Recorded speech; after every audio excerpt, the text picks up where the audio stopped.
ओम शांति। आज आम शुणा 5 अगस्ट 2026 बाबांकर महावाक्य। मिठी बचे तुम्हें निजर जोग बल द्वारा ये पुराणा दुनिया को परिवर्तन करी नुआ दुनिया करछ। तुम्हें आत्मिक सेवाई प्रकट अर्थात प्रत्यक्ष होइछ। आम जोग बल द्वारा पुराणा दुनिया को विनाश करछ और नुआ दुनिया स्थापना करने निमित्त होइछ। आत्मिक सेवाई ही आम प्रकट होइछ। ए रोल ए जन्म ए जीवन ए अभिनय मिली आत्मा मानकर उद्धार करने। तेणु आमे निजर सद्गति सहित प्रत्येक आत्मार सद्गति केमती हम, समस्तंकर उद्धार केमती हम, समस्तंकर कल्याण केमती हम, से चिंता रहा आवश्यक। जमती राम अवतार कृष्ण अवतार देखाई से अवतीर्ण होते धरापृष्ठि रे केवल आसुरी समाज को समाप्त करने से लक्ष्य उद्देश्य रे ही तांकर जीवन कहानी चलता। ठीक सेहीपरि आमर मध्य लक्ष्य एवं उद्देश्य पुराणा दुनिया को परिवर्तन करी नुआ दुनिया करिया। तेणु पुराणा दुनिया जो मैंने अच्छा से निश्चित रूपे आसुरी संप्रदाय लोकंकर लक्षण व्यवहार कथाभाषा निश्चित रूपे सेहीपरि होइथिबो।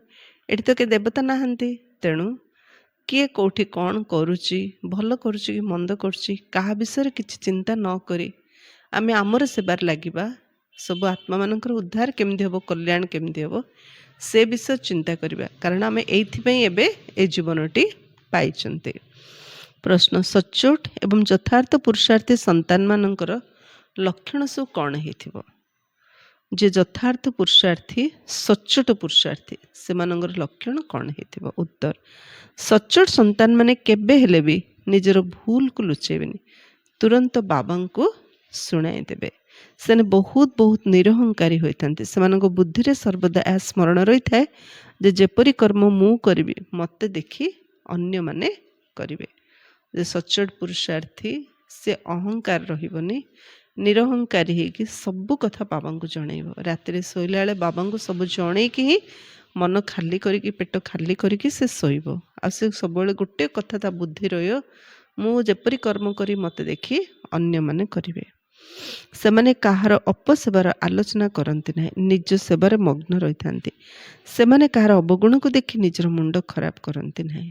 सेमाने एक तो काहार अपसेवा करिएनी, एक द्वितीय रे किए अपसेवा कले ता विषय बसी आलोचना करिएनी। तीन सेमाने सबुआडे तांको बुद्धि को सेवारे ही बिजी रखिए। चारि काहार अवगुण को देखी निज मुंड से खराब करिएनी। गीत अच्छी, धीरज धर मनवा तेरे सुख का दिन आ रहा है। ओम शांति।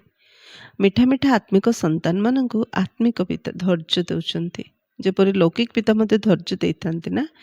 कहीं जदि बेमार होता तेज आश्वासन दे था, तुमर यही बेमारी दुखर दिन बदली सुखर दिन आसीबो। हद्र पिता विनाशी धैर्य दियंती। एठार अच्छा अविनाशी बाबा जे कि पिला मानंकु अविनाशी धैर्य दौरान। पिला माने एबे तुमर सुखर दिन आसुची, आउ अल्प दिन बाकी अछि। रोग हेले दुख आसिले शरीर पिता निज छुआ को आश्वासन दे था, तुम रोग भल हो, चिंता करनी, धैर्य धर। ठीक सेमिति बाबा आत्मा को रोग होइछि, परमात्मा आत्मा को धैर्य दौरान। तुम सुखर दिन आसूची, धैर्य धर। कलिजुगर दुखर दुनिया ही समाप्त हो। से बापा तो धैर्य दौरान, देह भल हो, चिंता करनी। ए बाबा धैर्य दौरान, ए पुराणा दुनिया ही रही। तुम दुख देला वाला दुनिया ही रही। दुनिया ही सुखर आसुची, तुम सुखर दुनिया को जो मालिक ही रही। धैर्य धर, से सुखर दिन आसुची। एबे तुम्हें बाबा को स्मृति रे रही अन्य मानक मध्य शिखा। बाबा आमको धैर्य देले शिखेले ना। एबे आमर काम है अन्य मानक मध्य आमे एहीपरि शिखेइबा। तुम्हें मध्य शिव शक्ति अटना। श्री बाबांकर शक्ति सेना पुणी थरे प्रकट होइचंती। एही गोप माने मध्य आत्मा अटंती। आमे शिव शक्ति, शिवंकर शक्ति सेना। शिवंकर जो कर्तव्य आमर से कर्तव्य। आमे माँ माने भौणी माने शिव शक्ति सेना, भाई माने हेले गोप। से माने मध्य बाबांक सेवा पई प्रकट होइचंती। ଏମାନେ ସମସ୍ତେ ଶିବଙ୍କ ଠାରୁ ଶକ୍ତି ନେଇଥାନ୍ତି। ତୁମେମାନେ ମଧ୍ୟ ଶକ୍ତି ନେଉଛ। ବାବା ବୁଝେଇଛନ୍ତି ଏଥିରେ କୃପା ବା ଆଶୀର୍ବାଦର କିଛି କଥା ନାହିଁ। ବାବାଙ୍କ ସ୍ମୃତିରେ ରହି ଶକ୍ତି ନେଇ ଚାଲ। ବାବାଙ୍କୁ ମନେ ପକାଇବା ଦ୍ୱାରା ହିଁ ତୁମର ବିକର୍ମ ବିନାଶ ହେବ ଏବଂ ତୁମେ ଶକ୍ତିବାନ ହୋଇ ଚାଲିବ। ବାବାଙ୍କୁ ମନେ ପକାଇଲେ ଏକ ତ ବିକର୍ମ ବିନାଶ ହେବ, ଦ୍ୱିତୀୟରେ ଯେହେତୁ ବାବା ସର୍ବଶକ୍ତିମାନ, ତେଣୁ ବାବାଙ୍କୁ ମନେ ପକାଇଲେ ବାବାଙ୍କର ଶକ୍ତିର ସ୍ରୋତ ଆମ ଭିତରେ ଫ୍ଲୋ ହେବ, ଆମ ଭିତରେ ପ୍ରବାହିତ ହେବ। ଆମେ ମଧ୍ୟ ବାବାଙ୍କ ସମାନ ଶକ୍ତିଶାଳୀ ହେଇଯିବା। ଶିବଙ୍କର ଶକ୍ତି ସେନାମାନେ ଏତେ ସର୍ବଶକ୍ତିମାନ ଥିଲେ ଯେ ପୁରୁଣା ଦୁନିଆକୁ ବଦଳେଇ ନୂଆ କରି ଗଢ଼ିଦେଲେ। ତୁମେ ଜାଣିଛ ଯେ ଆମେ ଯୋଗ ବଳ ଦ୍ୱାରା ଏହି ପୁରୁଣା ଦୁନିଆକୁ ବଦଳାଉଛୁ। ଆଙ୍ଗୁଳି ଦ୍ୱାରା ମଧ୍ୟ ମନୁଷ୍ୟମାନେ ଉପରକୁ ଇସାରା କରିଥାନ୍ତି ଯେ ଆଲ୍ଲାହଙ୍କୁ, ଗଡ଼କୁ ମନେ ପକାଅ। ଭଗବାନ କେଉଁଠି ଅଛନ୍ତି? ଉପରେ ଅଛନ୍ତି। ଉପରକୁ ଦେଖାଉଛନ୍ତି ନା। ପିଲାମାନେ ଏବେ ବୁଝୁଛନ୍ତି ବାବାଙ୍କର ସ୍ମୃତି ଦ୍ୱାରା ଏହି ପଥରର ପାହାଡ଼ ଅର୍ଥାତ୍ ଦୁନିଆ ବଦଳିଯିବ। କଳିଯୁଗ ଦୁନିଆକୁ ପାହାଡ଼ ସହିତ, ପଥର ସହିତ ତୁଳନା କରାହେଲା। ସତ୍ୟଯୁଗ ଦୁନିଆକୁ ବଗିଚା ସହିତ ତୁଳନା କରାହେଲା। ଏବେ ଆମେ ପରିସ୍ଥାନ ସ୍ଥାପନ କରୁଛୁ। ବାବା ସନ୍ତାନମାନଙ୍କୁ ବୁଝାଉଛନ୍ତି ପ୍ରଦର୍ଶନରେ ଖୁବ୍ ସେବା କର, ପରିଶ୍ରମ କର, ଯେତେବେଳେ ସମୟ ମିଳୁଛି ବସି ଶିଖ। ଏହା ବହୁତ ସହଜ। ସନ୍ତାନମାନଙ୍କୁ ବିଭିନ୍ନ ପ୍ରକାରର ଶିକ୍ଷା ମିଳି ଚାଲିଛି। ପ୍ରତ୍ୟେକଙ୍କର କର୍ମର ହିସାବ ରହିଛି। କନ୍ୟାମାନଙ୍କର କର୍ମ ହେଉଛି ଶ୍ରେଷ୍ଠ। ବାବା ଆମକୁ ଶିକ୍ଷା ଦେଉଛନ୍ତି। ଶିକ୍ଷା ଗ୍ରହଣ କରିକି ଜୀବନରେ ଧାରଣା କରିକି ଅନ୍ୟମାନଙ୍କୁ ମଧ୍ୟ ଦେବା, କାରଣ ସମସ୍ତଙ୍କର କର୍ମର ହିସାବ କିତାବ ଅଲଗା। ବାବା କହିଲେ କୁମାରୀମାନଙ୍କ କର୍ମ ଶ୍ରେଷ୍ଠ ଅଟେ। ଯେଉଁମାନଙ୍କର ବିବାହ ହୋଇଯାଇଛି ସେମାନେ କହୁଛନ୍ତି ଯଦି ଏ ସମୟରେ ଆମେ କନ୍ୟା ହେଇଥାନ୍ତୁ ତେବେ ସବୁ ଜଞ୍ଜାଳରୁ ମୁକ୍ତ ହୋଇ ମୁକ୍ତ ବିହଙ୍ଗ ହୋଇଥାନ୍ତୁ। କନ୍ୟାମାନେ ମୁକ୍ତ ବିହଙ୍ଗ ଅଟନ୍ତି। ମାତାମାନେ କହୁଛନ୍ତି ନା ଭଉଣୀ ଆମେ ବାହା ନ ହେଇଥିଲେ କେତେ ଭଲ ହେଇଥାନ୍ତା, କେତେ ସେବା କରିଥାନ୍ତୁ, କୌଣସି ବନ୍ଧନ ନଥାନ୍ତା। ତେଣୁ ବାବା କହିଲେ ସତରେ କନ୍ୟାମାନେ ତ ମୁକ୍ତ ପକ୍ଷୀ, ମୁକ୍ତ ବିହଙ୍ଗ, କିନ୍ତୁ ଖରାପ ସଙ୍ଗ ଦ୍ୱାରା ନଷ୍ଟ ହୋଇଯାଇଥାନ୍ତି। ଆକ୍ଚୁଆଲି କନ୍ୟାମାନଙ୍କୁ ମାନେ କୁମାରୀମାନଙ୍କୁ, ଝିଅମାନଙ୍କୁ କୌଣସି ବନ୍ଧନ ନାହିଁ, କିନ୍ତୁ ସଙ୍ଗ ଦୋଷ। ଯେମିତିଆ ପିଲାଙ୍କ ସହିତ ସଙ୍ଗ ହେଉଛନ୍ତି ସେମିତି ଖରାପ ହେଇଯାଉଛନ୍ତି, ବିଗିଡ଼ି ଯାଉଛନ୍ତି। ସ୍ତ୍ରୀର, ସ୍ୱାମୀ, ସନ୍ତାନ ଆଦିଙ୍କର କେତେ ଜଞ୍ଜିର ଅଛି। ଏଥିରେ ପ୍ରଥା, ପରମ୍ପରା ଆଦିର କେତେ ବନ୍ଧନ ରହିଛି। କନ୍ୟାମାନଙ୍କର କିଛି ବନ୍ଧନ ନାହିଁ। କାହା ଘରକୁ ବାହା ହେଇକି ଗଲେ ସ୍ୱାମୀର ବନ୍ଧନ, ପିଲା ଛୁଆ ହେଲା ପିଲାଙ୍କର ବନ୍ଧନ, ପରିବାରର ବନ୍ଧନ। ବାବା କହିଲେ ଜଞ୍ଜିର, ସିଏ ହେଉଛି ଗୋଟେ ଜଞ୍ଜିର ମାନେ କ'ଣ? ଗୋଟେ ଶିଙ୍କୁଳି, ଅଦୃଶ୍ୟ ଶିଙ୍କୁଳି। ଶିଙ୍କୁଳି ଗୋଡ଼ରେ ହାତରେ ପକା ହେଇନଥିବ, ମାତ୍ର ସେ ଶିଙ୍କୁଳି ଭିତରୁ ଯେ ବାହା ଥରେ ହେଇଗଲା ମାନେ ସେ ଶିଙ୍କୁଳି ଭିତରୁ ଆଉ ବାହାରି ପାରିବନି। କିନ୍ତୁ ଯେ ବାହା ହେଇନି ତା ପାଇଁ କିଛି ଶିଙ୍କୁଳି ନାହିଁ। ସିଏ ତ ଖୋଲା ଆକାଶର ଉଡ଼ନ୍ତା ପକ୍ଷୀ, କିନ୍ତୁ ଯେ ବାହା ହେଇଗଲା ସେ ତ ଶିଙ୍କୁଳି ଭିତରେ ବନ୍ଧା ହେଇଗଲା। ଏବେ ଶିଙ୍କୁଳି ଭିତରେ ରହିକି ହିଁ ସିଏ ମରିବ। ତେଣୁ ବାବା କହୁଛନ୍ତି କନ୍ୟାମାନଙ୍କର କିଛି ବନ୍ଧନ ନାହିଁ। ଏବେ ବମ୍ବେରେ ମଧ୍ୟ କନ୍ୟାମାନେ ପ୍ରସ୍ତୁତ ହେଉଛନ୍ତି, କହୁଛନ୍ତି ଆମେ ଆମର ପ୍ରାନ୍ତକୁ ନିଜେ ହିଁ ସମ୍ଭାଳିବୁ। ସମସ୍ତେ ନିଜ ପ୍ରାନ୍ତ ପାଇଁ କେତେ ପରିଶ୍ରମ କରୁଛନ୍ତି। କହୁଛନ୍ତି ଆମର ଗୁଜୁରାଟ, ଆମର ୟୁପି, ବର୍ତ୍ତମାନ ତୁମମାନେ ନିଜର ସ୍ୱରାଜ୍ୟ ନେଉଛ। ଏଥିରେ ମୁଁ ଅମକ ପ୍ରାନ୍ତରେ ଏ ଭାବନା ମଧ୍ୟ ନ ରହୁ। ତୁମେ କାହା ପ୍ରତି ଈର୍ଷା କରିବା ମଧ୍ୟ ଉଚିତ ନୁହେଁ। କାହାର ଅବଗୁଣ ଆଦି ଦେଖି ମୁଣ୍ଡ ଖରାପ କରିବା ଉଚିତ ନୁହେଁ। କାହାକୁ ଈର୍ଷା କରନି କି କାହାର ଖରାପ ଗୁଣ ଦେଖିକିରି ନିଜର ମୁଣ୍ଡ ମଧ୍ୟ ଖରାପ କରନି, କି ନିଜ ପ୍ରାନ୍ତ ପାଇଁ କରିବ ବୋଲି ଭାବନି।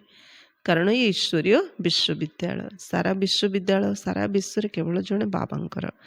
ନିଜକୁ ଦେଖିବା ଦରକାର ଯେ ମୁଁ କେତେ ଆତ୍ମାମାନଙ୍କୁ, ଭଉଣୀ ଭାଇମାନଙ୍କୁ ସୁଖର ରାସ୍ତା ଦେଖାଇଛି। ଯଦି ରାସ୍ତା ଦେଖାଏ ନାହିଁ ତେବେ କୌଣସି କାମର ନୁହଁ। ବାବାଙ୍କ ହୃଦୟରେ ବସିପାରିବି ନାହିଁ।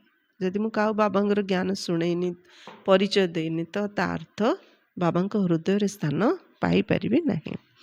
ଯଦି ବାପଦାଦାଙ୍କ ହୃଦୟରେ ନ ବସିଲି ତେବେ ସିଂହାସନରେ ମଧ୍ୟ ବସିପାରିବି ନାହିଁ। ବାବା ଜାଣିଛନ୍ତି କେତେକ ସନ୍ତାନମାନଙ୍କର ସେବା ପ୍ରତି ବହୁତ ଆଗ୍ରହ ଅଛି, ଟିକେ ବି ଦେହର ଅଭିମାନ ନାହିଁ। କେହି ତ ବହୁତ ଅହଙ୍କାର ରହୁଛନ୍ତି, ଭାବୁଛନ୍ତି ନିଜ ଉପରେ ନୁହଁ ଆମେ ବାବାଙ୍କ ଉପରେ କୃପା କରୁଛୁ। କେତେଜଣ ବହୁତ ଖୁସିରେ ସେବା କରୁଛନ୍ତି, ଆଉ କେତେଜଣ ବହୁତ ଅହଙ୍କାରରେ ରହୁଛନ୍ତି, ଯେମିତି ସେବା କରି ଆମେ ବାବାଙ୍କୁ ଉଦ୍ଧାର କରିଦେଉଛୁ। କେବେ ହେଲେ ବି କାହାର ଅବଗୁଣକୁ ଦେଖିବା ଅନୁଚିତ। ଅମକ ଏପରି କରୁଛନ୍ତି। ଆଜିକାଲି ଏପରି ବି ଚତୁର ପିଲାମାନେ ଅଛନ୍ତି ଯେ ଜଣେ ଅନ୍ୟ ଜଣଙ୍କ ଅପସେବାର ଆଲୋଚନା କରୁଛନ୍ତି। ଅମୁକ ଏପରି କରୁଛି, ସେ ଏପରି ଅଟେ। ଆରେ ତୁମେ ନିଜ ସେବା କର। ସେବାରେ ଲିପ୍ତ ରହିବା ହେଉଛି ବ୍ରାହ୍ମଣ ସନ୍ତାନମାନଙ୍କର କାମ। ବହୁତ ଚାଲାକି ଯେ ନିଜକୁ ଭାବୁଛନ୍ତି ସେମାନେ ଅନ୍ୟମାନଙ୍କର ଅବଗୁଣ ଦେଖିକିରି ପରସ୍ପର ଭିତରେ ଡିସ୍କସନ୍ କରୁଛନ୍ତି। ବାବା କ'ଣ କହିଲେ? ଆରେ ତୁମେ ନିଜ ସେବା କର। ସେବାରେ ଲିପ୍ତ ରହିବା ହେଉଛି ବ୍ରାହ୍ମଣ ସନ୍ତାନମାନଙ୍କର କାମ। କାହାର ଅବଗୁଣ ଦେଖିଲେ ଆମକୁ କ'ଣ ମିଳିବ? ସମସ୍ତଙ୍କର ଅବଗୁଣ ଦେଖି ଦେଖିରେ ଆମର ଗୁଣ ମଧ୍ୟ ନଷ୍ଟ ହୋଇଯିବ। ଏକ ଆମ ମନରୁ ସୁଖ ମଧ୍ୟ ପଳେଇବ, ଶାନ୍ତି ମଧ୍ୟ ପଳେଇବ। କାରଣ ଅବଗୁଣ ମାନେ ମଇଳା। ଯେଉଁଠି ମଇଳା ରହିବ ସେଠି ମୂଷା, ସାପ, ପୋକ, ଜୋକ ସବୁ ଏକାଠି ହେବେ। ସେମିତି କାହାର ଅବଗୁଣ ଦେଖି ଦେଖି ମନରେ ମଇଳା ଜମା କଲେ ସେ ମନକୁ ପୋକ ଚୋବେଇଲା ପରି ହାର୍ଟ ଆଟାକ୍ ହେବ, ହେଡ଼୍ ଏଟେକ୍ ହେବ, ମୁଣ୍ଡ ବଥା, ଅଣ୍ଟା ବଥା, ଆଣ୍ଠୁ ବଥା, ଛାତି ବଥା ସବୁ ହେବ। ସେଥିପାଇଁ ବାବା କହୁଛନ୍ତି କାହାର ଅବଗୁଣ ଦେଖିକିରି କିଛି ଫାଇଦା ନାହିଁ। ନିଜର ନିଜେ ଦେଖ, ନିଜେ ସେବା କର, ସେବାରେ ଲିପ୍ତ ରୁହ। ଇଏ ହେଉଛି ବ୍ରାହ୍ମଣ ସନ୍ତାନମାନଙ୍କର କାମ। ବାବା ପ୍ରତ୍ୟକ୍ଷରେ ବସୁଛନ୍ତି। ବାବାଙ୍କ ପାଖକୁ ସବୁ ସମାଚାର ଆସୁଛି। ପ୍ରତ୍ୟେକଙ୍କର ଅବସ୍ଥାକୁ ବାବା ଜାଣନ୍ତି। ଆମେ କାହାକୁ କିଛି କହିବା ଦରକାର ନାହିଁ। ଆମେ କାହା ବିଷୟରେ କାହାକୁ କମ୍ପ୍ଲେନ୍ ଦେଉଛୁ? ଯେ ସାରା ସୃଷ୍ଟିର ରକ୍ଷକ ମାଲିକ କଲ୍ୟାଣକାରୀ ଭଗବାନଙ୍କୁ ଆମେ କମ୍ପ୍ଲେନ୍ ଦେଉଛେ। ଆମେ ବା କ'ଣ କହିବା, କ'ଣ କରିବା? ଆମେ ତ କାହା ପରିବର୍ତ୍ତନ ଯଦି କରିପାରିବା ତାହେଲେ ଭଲ କର, କିନ୍ତୁ କାହାର ଅବଗୁଣ ଦେଖନି, ପରଚିନ୍ତନ କରନି, କାହାର ଅପସେବା କରନି। ବାବା କହିଲେ ମୁଁ ବସିଛି, ମୁଁ ଦେଖୁଛି, ପ୍ରତ୍ୟେକଙ୍କର ଅବସ୍ଥାକୁ ମୁଁ ଜାଣୁଛି। ସେବାର ଆଗ୍ରହ ଦେଖି ମହିମା ମଧ୍ୟ କରନ୍ତି। ସନ୍ତାନମାନଙ୍କ ଭିତରେ ସେବାର ଉତ୍ସାହ ଆସିବା ଦରକାର। ଏ ଆତ୍ମିକ ସେବା ଦ୍ୱାରା ପ୍ରତ୍ୟେକଙ୍କୁ ନିଜର କଲ୍ୟାଣ କରିବାର ଅଛି। ଆତ୍ମିକ ସେବା କଲେ ହିଁ ଆମର ନିଜର କଲ୍ୟାଣ ହେଇପାରିବ। ବିନାଶୀ ଧନ୍ଦା ଆଦି ତ ଜନ୍ମ ଜନ୍ମାନ୍ତର କରି ଆସେ। ଆତ୍ମିକ ଧନ୍ଦା କେହି ବିରଳ ବ୍ୟାପାରୀ କରିବେ। ବାବା ସେବାର ବହୁତ ସହଜ ଉପାୟ ବୁଝାଉଛନ୍ତି। କେବେ ହେଲେ ବି ଅନ୍ୟର ନିନ୍ଦା କରନି। ଏପରି ବହୁତ କରୁଛନ୍ତି। ବାରମ୍ବାର ବାବା କହୁଛନ୍ତି କେବେ କାହାର ନିନ୍ଦା କରନି। କିନ୍ତୁ ବାବା ଦେଖୁଛନ୍ତି, ବାବା କହିବା ସତ୍ତ୍ୱେ ପିଲାମାନେ ଏ କାମରେ ହିଁ ଲାଗିଛନ୍ତି। ସେବା କମ୍ ଆଉ ଅନ୍ୟର ନିନ୍ଦା କରିବାରେ ବେଶୀ ସମୟ ଦେଉଛନ୍ତି। ସବୁବେଳେ ଗୋଟେ କଥା ମନେ ରଖିବା, ଆମେ ଯାହାର ନିନ୍ଦା କରିବା ତାହାର ପାପର ବୋଝ ଆମ ମୁଣ୍ଡ ଉପରକୁ ଆସିବ। ଭୁଲ କରିବ ସିଏ, ଦଣ୍ଡ ଖାଇବା ଆମେ। ଯେମିତି ଗୋଟେ କାହାଣୀ ଅଛି ଯେ ଗୋଟେ ରାଜା ଥିଲେ। ସିଏ ସମସ୍ତଙ୍କୁ ଖୁସିରେ ଦିନେ ବ୍ରାହ୍ମଣମାନଙ୍କୁ କ୍ଷୀରି ଭୋଜି ଦେଲେ। ତ ସବୁ ବ୍ରାହ୍ମଣମାନେ ଆସି କ୍ଷୀରି ଖାଇଲେ। ହେଲେ କ୍ଷୀରି ଖାଇଲେ ମାତ୍ର ସମସ୍ତେ ମରିଗଲେ। ଯେତେବେଳେ ସମସ୍ତେ ମରିଲେ କେମିତି କାହାକୁ ଜଣା ନାହିଁ। ହେଲେ କ୍ଷୀରି ଯେଉଁଠି ରୋଷେଇ ହେଉଥିଲା ସେଇଟା ଖୋଲା ଜାଗାଟା। ତା ଉପରେ ଚିଲ ଗୋଟେ ସାପ ମାରିକି ତାକୁ ଧରିକି ଯାଉଥିଲା। ସେ ସାପର ବିଷ ସେ କ୍ଷୀରିରେ ପଡ଼ିଯାଇଛି, ଆଉ ସେ କ୍ଷୀରି ବିଷାକ୍ତ ହେଇଯାଇଛି, ଆଉ ବ୍ରାହ୍ମଣ ଖାଇକି ମରିଯାଇଛନ୍ତି। ହେଲେ ଦୋଷ କାହାର? ଏବେ ଚିଲର ଖାଦ୍ୟ ସାପ, ସେ ତ ସାପ ଖାଇବ। ରାଜାଙ୍କର କାମ, ତାଙ୍କର ଉଦ୍ଦେଶ୍ୟ ସେ କ୍ଷୀରି ଖୁଆଇବେ। ବ୍ରାହ୍ମଣ କ୍ଷୀରି ଖୁଆଇଲେ। ରୋଷେଇ ବାଲା ସେ ରୋଷେଇ କଲା, ଖାଇବାକୁ ଦେଲା। ବ୍ରାହ୍ମଣ ଖାଇବାକୁ ଯାଇଥିଲେ, ଖାଇଲେ। ଦୋଷ ତ କାହାର ନାହିଁ। ଏମିତି ବହୁତ ଦିନ ଚାଲିଲା। ଯମରାଜ ଖୋଜୁଛନ୍ତି ଦଣ୍ଡ କାହାକୁ ଦେବି। ଏତେ ବ୍ରାହ୍ମଣ ମଲେ, ଦଣ୍ଡ ତ ମିଳିବା ଦରକାର। କାହାକୁ ଗଲେ ଜଣକୁ ଦଣ୍ଡ କାହାକୁ ଦିଆଯିବ। ସେତେବେଳେ ଆଉ କେତେ ଜଣ ପଥିକ ଜଣକୁ ପଚାରିଲେ, ଗୋଟେ ବୁଢ଼ୀ ମାତାକୁ, ଆଉ ଆମେ ରାସ୍ତାରେ ଯାଉଛୁ, ଆମକୁ ଟିକେ ରେଷ୍ଟ ଦରକାର, ରାଜାଙ୍କ ଉଆସରେ ଆମେ ରହିପାରିବୁ? ଆମକୁ ରାଜା ପରମିସନ୍ ଦେବେ ରହିବୁ? ତ ସେ ବୁଢ଼ୀ ମାତା କହିଲେ, ସେ ରାଜା ଘରେ ରହିବ? ସେ ତ ବ୍ରାହ୍ମଣମାନଙ୍କୁ କ୍ଷୀରି ଖୁଆଇକି ମାରିଦେଇଛି। ସେତେବେଳେ ଯମରାଜ କହିଲେ, ଏବେ ଦୋଷୀ ମିଳିଲା, ଏବେ ଏ ବୁଢ଼ୀ ମାତାକୁ ହିଁ ଦଣ୍ଡ ଦିଆହବ। କାହିଁକି? ଏ ନିନ୍ଦା କଲା। ଏ ତ ଜାଣିନି ବ୍ରାହ୍ମଣ ମଲେ କେମିତି, ତାଙ୍କୁ କିଏ ମାରିଲା, କ'ଣ ହେଲା କିଛି ତ ଜଣା ନାହିଁ। କିନ୍ତୁ ଏ ଖାଲିଟା ରାଜାଙ୍କର ନିନ୍ଦା କଲା। ତେଣୁ ଦଣ୍ଡ ଆକୁ ଦିଆଯିବ, ଆଉ ତାକୁ ହିଁ ଦଣ୍ଡ ମିଳିଲା। ତେଣୁ ଭୁଲ କାହା ଦ୍ୱାରା ହେଲା ନହେଲା କ'ଣ, ସବୁ ଖବର ଭଗବାନଙ୍କ ପାଖରେ ଅଛି। ଯଦି ଆମେ ବସିକି ସମସ୍ତଙ୍କର ନିନ୍ଦା କରିବା, ଚୁଗୁଲି କରିବା, ଅନ୍ୟ ନାଁରେ ଅନ୍ୟକୁ କହିବା, ତାହେଲେ ଦଣ୍ଡ ତ ଆମେ ହିଁ ଖାଇବା। କାହିଁକି? ନିନ୍ଦା କଲା ଯିଏ, ଦୋଷୀ ହବ ସିଏ। ତେଣୁ ବାବା କ'ଣ କହୁଛନ୍ତି? ବାବା କହୁଛନ୍ତି କେବେ ହେଲେ ବି ଅନ୍ୟର ନିନ୍ଦା କରନି। କିନ୍ତୁ ଏପରି ବହୁତ କରୁଛନ୍ତି। ବହୁତ ବଡ଼ ବଡ଼ ମହାରଥୀ ମାନଙ୍କୁ ମଧ୍ୟ ମାୟା ନାକରୁ ଧରି ପକାଇଥାଏ। ବାବାଙ୍କୁ ମନେ ନ ପକାଇଲେ ମାୟା ଧରି ନେବ। ବାବା ମଧ୍ୟ କହୁଛନ୍ତି ନା ସାଧାରଣ ସ୍ୱରରେ ଆସୁଥିବାର ଦେଖି ମୋତେ ଚିହ୍ନି ପାରୁନାହାନ୍ତି। ବାବାଙ୍କୁ ମଧ୍ୟ ପରାମର୍ଶ ଦେଉଛନ୍ତି ଯେ ଏପରି କରିବା ଉଚିତ। ଏଇଭଳି ପିଲାମାନଙ୍କୁ ଯଦି ବାବା ଟିକିଏ କିଛି ବି କରିବେ ତେବେ ସେମାନେ ବିରୋଧୀ ହେଇଯିବେ। ଯିଏ ଉଲ୍ଟା କାମ କରୁଥିବ ବାବା ଦେଖୁଛନ୍ତି, ଯାହା ବି ପୁରୁଷାର୍ଥ କରୁଛନ୍ତି କରନ୍ତୁ ବୋଲି ବାବା ଭାବୁଛନ୍ତି। ଯଦି ବାବା ସତରେ କହିଦେବେ ତମେ ଏଇଟା ଭୁଲ କରଛ, ବାବା ଜାଣିଛନ୍ତି ଏମାନେ ବାବାଙ୍କର ମଧ୍ୟ ବିରୋଧୀ ହେଇଯିବେ। ବାବାଙ୍କ ପାଖକୁ ମଧ୍ୟ ନିଜର ମତାମତ ପଠେଇ ଦେଉଛନ୍ତି। ଏମିତି ବି ପିଲା ଅଛନ୍ତି ବାବାଙ୍କୁ କହୁଛନ୍ତି ବାବା ଆପଣ ଏମିତି ନ କରି ସେମିତି କଲେ ଭଲ ହବ, ମାନେ ବାବାଙ୍କୁ ନିଜର ମତ ଦେଉଛନ୍ତି, ଭଗବାନଙ୍କୁ ନିଜର ମତ ଦେଉଛନ୍ତି। କଥାରେ ଅଛି ନା ଚୁହେ ଲଦି, ଅର୍ଥାତ୍ ମୂଷାକୁ ହଳଦୀ ଗଣ୍ଠି ମିଳିଗଲା, ସେ ଭାବି ନେଲା ଯେ ମୁଁ ବହୁତ ବଡ଼ ହଳଦୀ ବେପାରୀ। ଏକଥା ବୁଝନ୍ତି ନାହିଁ ଯେ ମୁଁ ଅପସେବା କରୁଛି।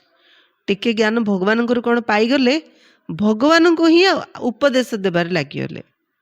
ତେଣୁ ବାବା ଏକ୍ଜାମ୍ପଲ୍ ଦେଲେ, ମୂଷାକୁ ହଳଦୀ ଗଣ୍ଠିଟି ମିଳିବାରୁ ସେ ଭାବିଲା ମୁଁ ହଳଦୀ ଫ୍ୟାକ୍ଟ୍ରିର ହଳଦୀ ବେପାରୀ, ମୁଁ ହଳଦୀ ଫ୍ୟାକ୍ଟ୍ରିର ମାଲିକ ବୋଲି ଭାବିଲେ। ସେମିତି ଟିକେ ଜ୍ଞାନ ପାଇଲେ ମଣିଷ ଭିତରେ ଅହଙ୍କାର ପଳେଇ ସେ ଭାବୁଛି ମୁଁ ତ ବେଶୀ ଚାଲାକି, ମୁଁ ବଡ଼ ଜ୍ଞାନୀ, ମୁଁ ସବୁ ଜାଣିଛି, ଭାବିକି ଅପସେବା କରୁଛନ୍ତି।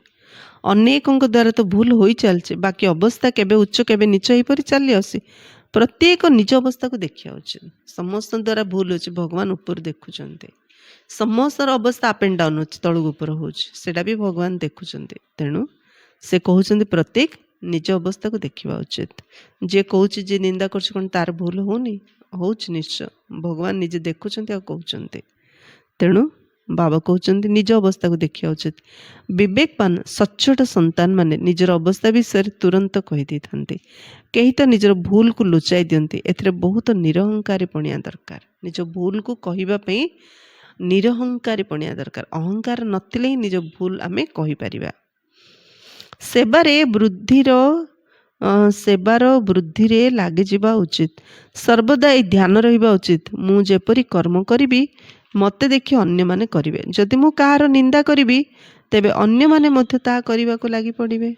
ବହୁତଙ୍କର ଏହା ସ୍ମରଣ ରହୁନି। ବାବା ବୁଝାଉଛନ୍ତି ତୁମେ ନିଜ ସେବାରେ ଲାଗିଯାଅ, ନଚେତ୍ ବହୁତ ଅନୁତାପ କରିବ। ଶତ୍ରୁ ବି ବହୁତ ହୋଇଥାନ୍ତି, ଶତ୍ରୁ ତ ହେବେ ନିଶ୍ଚୟ, କିନ୍ତୁ ତମେ ନିଜ ସେବା କର, କାହାକୁ ଦେଖନି। ଯଦି ଦେଖିବ ଅନ୍ୟର ନିନ୍ଦା କରିବ, ସମୟ ତ ନଷ୍ଟ ହେଇଯିବ, ସମୟ ତ କାହାକୁ ଅପେକ୍ଷା କରିନି, ପରେ ବହୁତ ଅନୁତାପ କରିବ। ତୁମେ ଏବେ ଶୂଦ୍ରରୁ ପରିବର୍ତ୍ତିତ ହୋଇ ବ୍ରହ୍ମା ମୁଖ ବଂଶାବଳୀ ବ୍ରାହ୍ମଣ ହୋଇଗଲ। ଯାହାଙ୍କ ଭିତରେ 5 ବିକାର ଅଛି ସିଏ ହେଉଛନ୍ତି ଅସୁର ସମ୍ପ୍ରଦାୟର, ତୁମେ ହେଉଛ ଦୈବୀ ସମ୍ପ୍ରଦାୟ। ତୁମେ ଦେବତା ହେବା ପାଇଁ ବିକାର ଗୁଡ଼ିକ ଉପରେ ବିଜୟୀ ହେଉଛ। ଦେବତାମାନେ ତ ଏଠାରେ ନାହାନ୍ତି, ସତ୍ୟ ଯୁଗରେ ଦେବତାମାନେ ରହିବେ। ତୁମେ ଏବେ ଦୈବୀ ସମ୍ପ୍ରଦାୟର ହେଉଛ, ପରେ ଆମେ ଦେବତା ହେବା। ଏବେ ଦୈବୀ ଗୁଣ ଧାରଣ କରୁଛୁ, ତେଣୁ କାହାକୁ ନିନ୍ଦା କରିବା କାର ଏଇଟା ମଧ୍ୟ ତ ଦୈବୀ ଗୁଣ ନୁହଁ ନା। ତେଣୁ ସେବା କରିବା, ଦେବତା ହେବା। ଏବେ ତୁମ ସନ୍ତାନମାନଙ୍କୁ ବୁଝିବା ପାଇଁ ସୁଯୋଗ ମିଳୁଛି। ପ୍ରଦର୍ଶନରେ ବୁଝେଇ ଚାଲ। ପ୍ରଦର୍ଶନୀ ମେଳାରେ ପ୍ରତ୍ୟେକଙ୍କର ନାଡ଼ି କିପରି ଅଛି ଜଣାପଡ଼ିଯାଏ। ପ୍ରୋଜେକ୍ଟରେ ତ କାହାକୁ ବୁଝେଇ ପାରିବନି, ସମ୍ମୁଖରେ ବୁଝେଇଲେ ହିଁ ବୁଝେଇ ପାରିବ। ପ୍ରଦର୍ଶନୀ ମେଳା ହେଉଛି ସବୁଠାରୁ ଭଲ ଜିନିଷ, ସେଥିରେ ଲେଖି ବି ପାରିବ। ପ୍ରଦର୍ଶନୀ ମେଳା ପ୍ରତି ଆଗ୍ରହ ରହିବା ଉଚିତ। ପ୍ରତିଦିନ ପଢ଼ିଲେ ହିଁ ନିଶା ରହିବ। ବନ୍ଧନରେ ଥିଲେ ଘରେ ରହି ବାବାଙ୍କୁ ମନେ ପକେଇ ଚାଲ, ତେବେ ବିକର୍ମ ବିନାଶ ହେଇଯିବ। ବୁଝିବା ପାଇଁ, ସେବା କରିବା ପାଇଁ ଡେଲି ପଢ଼ିବାର ଅଛି। ପଢ଼ିଲେ ନିଶା ଚଢ଼ିବ। 1 ଦ୍ୱିତୀୟରେ ଯେତେ ବାବାଙ୍କୁ ମନେ ପକେଇବା ଆମର ସେତେ ବନ୍ଧନ କଟିବ। ଘରେ ବସି ମନେ ପକେଇବା ମଧ୍ୟ ଭଲ, କିନ୍ତୁ ବାବାଙ୍କୁ ମନେ ପକେଇବା ଏହା ସନ୍ତାନମାନଙ୍କ ପାଇଁ ବଡ଼ କଷ୍ଟକର କଥା ହୋଇଯାଇଛି। ବାବା ଯାହାଙ୍କ ଦ୍ୱାରା 21 ଜନ୍ମର ସ୍ୱର୍ଗର ସମ୍ପତ୍ତି ମିଳୁଛି ତାଙ୍କୁ ମନେ ପକାଉନାହାନ୍ତି। ବହୁତ ଉଚ୍ଚ କୋଟିର ଭାଷଣ କରୁଥିବା ମହାରଥୀ ମାନେ ମଧ୍ୟ ବାବାଙ୍କୁ ମନେ ପକାଉନାହାନ୍ତି। ସେମାନେ ସକାଳୁ ମଧ୍ୟ ଉଠି ପାରନ୍ତି ନାହିଁ, ଯଦି ବା ଉଠନ୍ତି ତେବେ ବସି ଢୁଳେଇଥାନ୍ତି। ମନେ ପକାଇବା ପାଇଁ ସକାଳ ସମୟ ବହୁତ ଭଲ। ଭକ୍ତି ମାର୍ଗରେ ମଧ୍ୟ ସକାଳୁ ଉଠି ସ୍ମରଣ କରିବାରେ ଲାଗିଯାଇଥାନ୍ତି। ତାଙ୍କର ତ ହେଉଛି ପତନର କଳା, ଏଠାରେ ତ ଉନ୍ନତିର କଳା ରହିଛି। ମାୟା କେତେ ବିଘ୍ନ ପକାଉଛି। ସକାଳୁ ଉଠି ବାବାଙ୍କୁ ମନେ ନ ପକେଇଲେ ଧାରଣା କିପରି ହେବ? ବିକର୍ମ ବିନାଶ କିପରି ହେବ? ଯଦି ଅମୃତ ବେଳା ଯୋଗ ହିଁ କରିବାନି ତାହେଲେ ଜ୍ଞାନକୁ ଆମେ କେମିତି ଧାରଣା କରିବା? ବିକର୍ମ କେମିତି ବିନାଶ କରିବା? ଖାଲି ଭାଷଣ କଲେ ହେବନି, ଯୋଗ ତ ନିହାତି ଆବଶ୍ୟକ। ବାକି କେବଳ ମୁରଲି ଶୁଣାଇବା, ଏହା ତ ଛୋଟ ପିଲାମାନେ ମଧ୍ୟ ଶିଖିକରି ବୁଝାଇବାରେ ଲାଗି ପଡ଼ନ୍ତି। ଏହି ପାଠପଢ଼ା ବଡ଼ମାନଙ୍କ ପାଇଁ। ଏହା କେତେ ବଡ଼ ବିଶ୍ୱବିଦ୍ୟାଳୟ। ଯୋଗ ହେଉଛି ମୁଖ୍ୟ। ମୁରଲି ତ ଯିଏ ପାଠ ପଢ଼ୁଛି ସେ ପଢ଼ିକି ଶୁଣେଇ ତ ବଡ଼ କଥା ନାହିଁ। ଆମକୁ କିଏ ପାଠ ପଢ଼ାଉଛନ୍ତି ଏ ନିଶା ପିଲାମାନଙ୍କ ରହୁନି। ଯଦି ମାୟା କାହାକୁ ଧୋକା ଦେଉଛି ତେବେ ଆମେ ତାଙ୍କୁ ନ ଦେଖି ବାବାଙ୍କ ସେବାରେ ମଝି ରହିବା ଉଚିତ। ଅଛନ୍ତି ବହୁତ ଜଣ ମାୟା ପାଖରେ ହାରି ଯାଉଛନ୍ତି, ହେଲେ ସେମାନଙ୍କୁ ଦେଖିଲେ କ'ଣ ହବ? ହାରିଲେ ତ ସେମାନେ, ଦେଖିଲେ ତ ଆମେ ସାକ୍ଷୀ ଦ୍ରଷ୍ଟା ହେଇକି, କିନ୍ତୁ ସେମାନଙ୍କୁ ଦେଖି ନ ଦେଖିଲା ପରି ରହିବା, ନିଜେ ବାବାର ସେବାରେ ମଜିକି ରହିବା।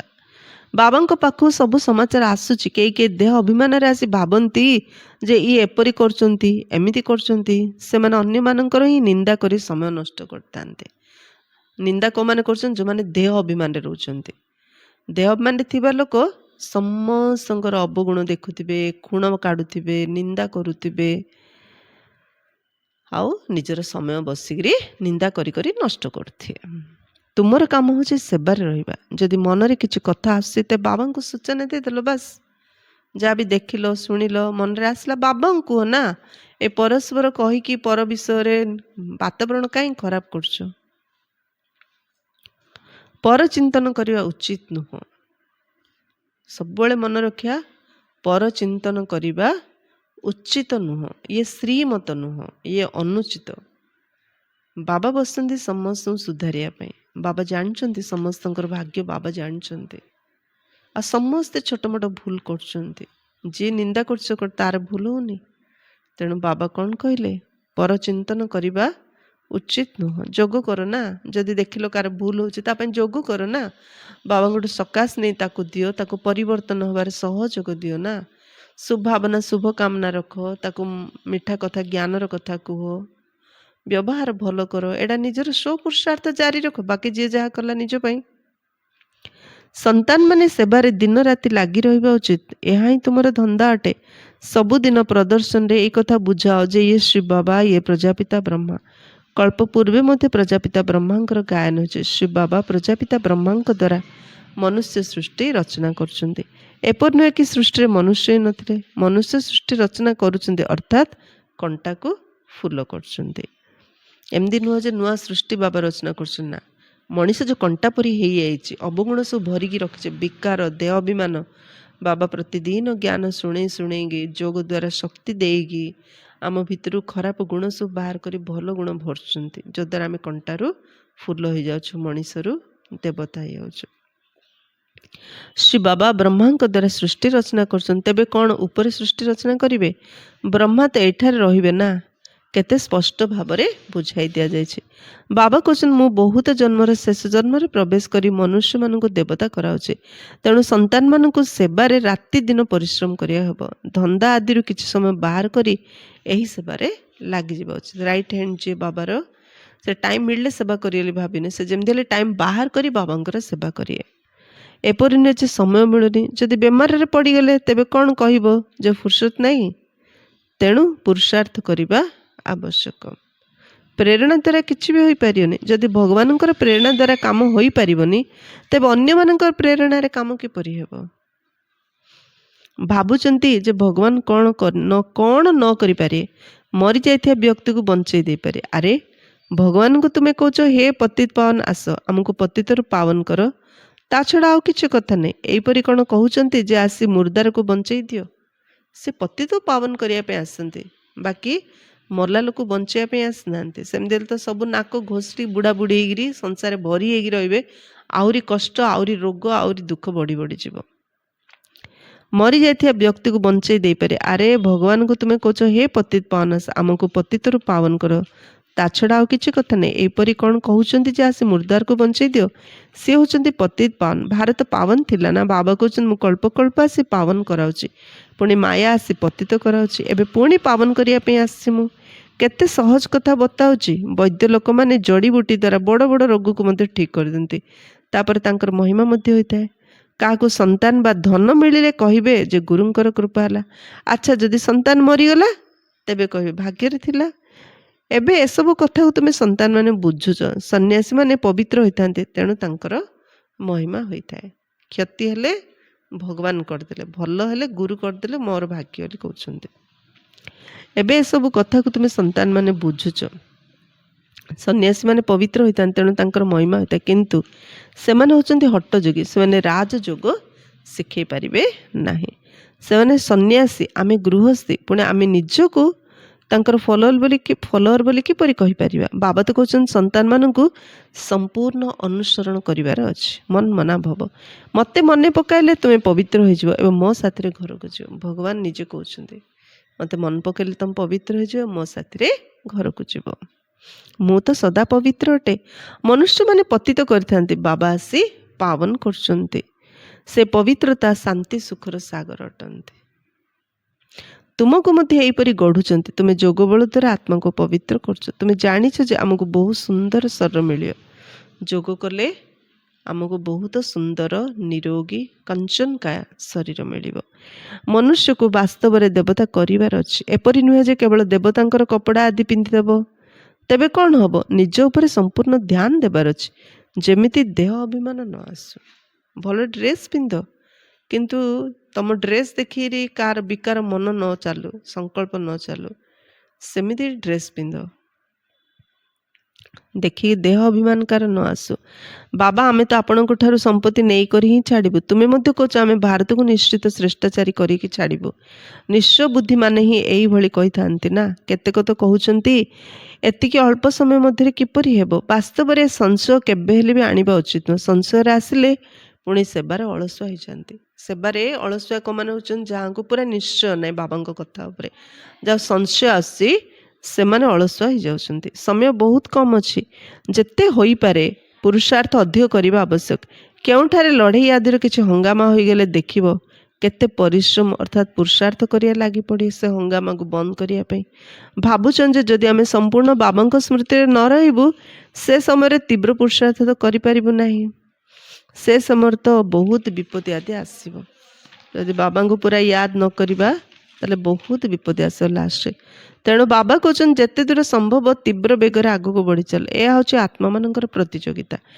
ବାବା କେତେ ସ୍ପଷ୍ଟ ଭାବରେ ବୁଝାଉଛନ୍ତି ଲକ୍ଷ୍ୟସ୍ଥଳରେ ପହଞ୍ଚି ଅର୍ଥାତ୍ ବାବାଙ୍କ ଘରକୁ ଯାଇ ପୁଣି ନୂଆ ଦୁନିଆକୁ ଆସିବାର ଅଛି। ଏହା ବହୁତ ବଢ଼ିଆ ଦୌଡ଼ ପ୍ରତିଯୋଗିତା। ବାବା କହୁଛନ୍ତି ମୋତେ ଛୁଇଁ କରି ଅର୍ଥାତ୍ ମୂଳବତନରୁ ଯାଇ ପୁଣି ସ୍ୱର୍ଗକୁ ଆସିବାର ଅଛି। ମୂଳବତନକୁ ଯିବା, ବାବାକୁ ଟଚ୍ କରିଦେବା, ପରମଧାମ ଯାଇ ପୁଣି ଆଉଥରେ ସ୍ୱର୍ଗକୁ ଆସିଯିବା ଅଭିନୟ କରିବା ପାଇଁ। ଯିଏ ଯୋଗଯୁକ୍ତ ହୋଇ ରହିବେ ସେମାନେ ପ୍ରଥମେ ଆସିବେ। ଆଶା ରଖିଥାନ୍ତି ଆମେ ମୁକ୍ତିଧାମକୁ ଯିବା। ତେଣୁ ବାବା କହୁଛନ୍ତି ମୋତେ ମନେ ପକାଅ, ତାହେଲେ ମୁକ୍ତିଧାମକୁ ଚାଲିଯିବ। ମୁକ୍ତିଧାମ ତ ସମସ୍ତଙ୍କର ପସନ୍ଦ, ପୁଣି ଅଭିନୟ କରିବା ପାଇଁ ଏଠାକୁ ଆସିବ। କାହାକୁ ବି ମୋକ୍ଷ ମିଳୁନି। ଈଶ୍ୱରୀୟ ଇତିହାସ ଭୂଗୋଳରେ ମୋକ୍ଷର ଅକ୍ଷର ହିଁ ନାହିଁ। ଈଶ୍ୱରୀୟ ଇତିହାସ ଭୂଗୋଳରେ ମୋକ୍ଷର ଅକ୍ଷର ହିଁ ନାହିଁ। ବାବା ଯେଉଁ ପାଠ ପଢ଼ାଉଛନ୍ତି ବାବା କ୍ଲିଅର କରି କହୁଛନ୍ତି କାହାକୁ ମଧ୍ୟ ମୋକ୍ଷ ମିଳିପାରିନି। ଯିବ ପରମଧାମ, ବାବାଙ୍କ ପାଖକୁ ଯିବ, ଟିକେ ରେଷ୍ଟ ନେଇକିରି ପୁଣି ବୈକୁଣ୍ଠକୁ ଆସିବ ଅଭିନୟ କରିବା ପାଇଁ। ଗୋଟେ ସେକେଣ୍ଡରେ ତୁମକୁ ଜୀବନ ମୁକ୍ତି ମିଳୁଛି, ଅନ୍ୟ ସମସ୍ତେ ମୁକ୍ତ ହୋଇଯିବେ। ଏଇ ରାବଣ ରାଜ୍ୟରୁ ମୁକ୍ତ ହେବାର ହିଁ ଅଛି। ଯିଏ ପୁରୁଷାର୍ଥ କରିବ ସିଏ ଉଚ୍ଚ ପଦ ପାଇବ। ସନ୍ତାନମାନଙ୍କୁ ବହୁତ ମିଠା ହେବାର ଅଛି। ତୁମର ସ୍ୱଭାବ ବହୁତ ମଧୁର ହେବା ଉଚିତ, କ୍ରୋଧୀ ହେବାର ନାହିଁ। ଦୁର୍ବାସାଙ୍କର ନାମ ରହିଛି ନା, ଯେ ରାଗିବ ତାକୁ କୁହାଯିବ ଦୁର୍ବାସା। ସେଥିପାଇଁ ବାବା କହିଲେ କ୍ରୋଧ କରନି, ବହୁତ ମିଠା ହେବାର ଅଛି। ଏହି ରାଜଋଷିମାନଙ୍କ ମଧ୍ୟରେ ବି କେତେକ ଏହିପରି ଅଛନ୍ତି ସର୍ବଦା ନିଜ ହୃଦୟ ଉପରେ ହାତ ରଖିବା ଉଚିତ ଯେ ମୁଁ କ'ଣ କରୁଛି, ଏହାଦ୍ୱାରା ମୋତେ କେଉଁ ପଦ ମିଳିବ। ଯଦି ସେବା କରୁନି, ଅନ୍ୟକୁ ନିଜ ଭଳି କରୁନି, ତେବେ କି ପଦ ମିଳିବ? ଅଳ୍ପ ପ୍ରାପ୍ତିରେ ସନ୍ତୁଷ୍ଟ ହେବା ଉଚିତ ନୁହଁ। ହଁ ଯାହା ହେଲେ ଚଳିବ।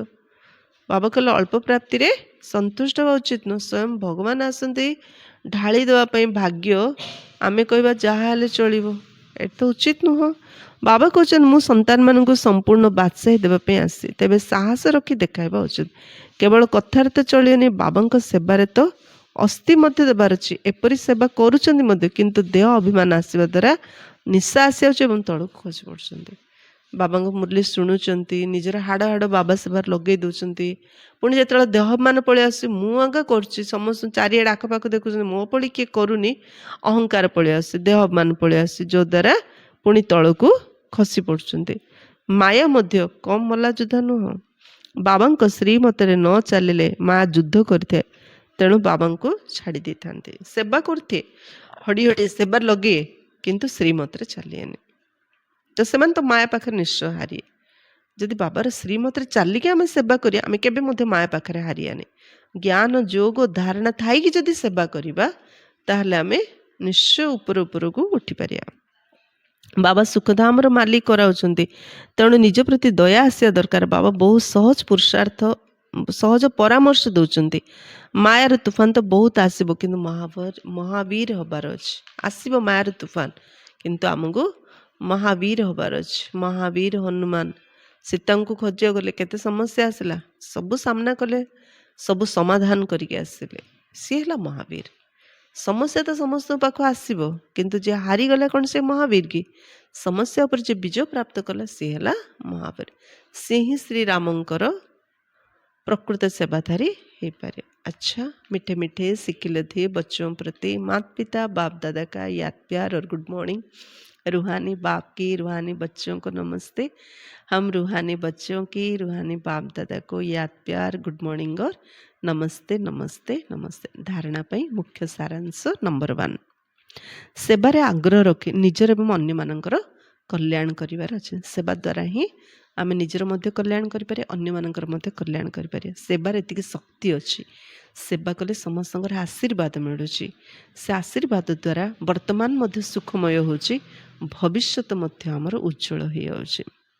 काहार अपसेवार आलोचना करिवार नै, पर चिंतन रे निजर समय नष्ट करिवार नै। किए कौन करुछि कौन नै सब समाचार बाबा पाखरे पहुँचुछि। बाबा बसिछंती, जानुछंती, बाबा करिवे तार समाधान। से चिंता आमको करिवार आवश्यक नाही।